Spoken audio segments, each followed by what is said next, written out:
Empiezas curso, escuela nueva y ya está. Adiós, adiós al barracón.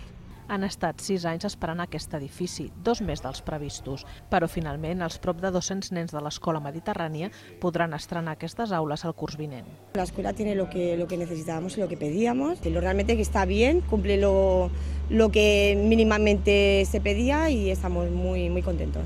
L'espai, clar, és molt més funcional que el que hi havia abans, se guanya molt. I els espais també, sobretot el que fa el pati, perquè el pati d'abans era una pista i no hi havia res.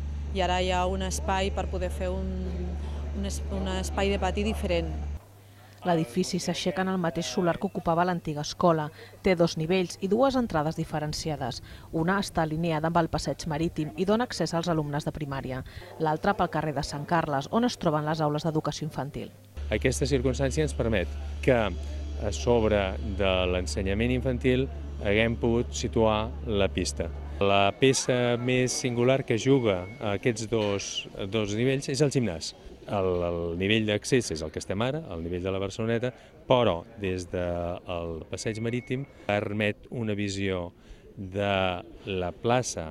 El projecte va poder tirar endavant perquè l'Ajuntament va signar un acord amb la Generalitat i va avançar els gairebé 5 milions d'euros de les obres. Era una prioritat, la prioritat de mandat, lògicament, perquè des d'abans de ser regidora ja era coneguda la intencionalitat claríssima de poder construir aquesta escola. I va ser, em sembla, si no recordo malament, a mitjans de febrer que es va fer la primera pedra, mitjans de febrer del 2012, amb la previsió que estem.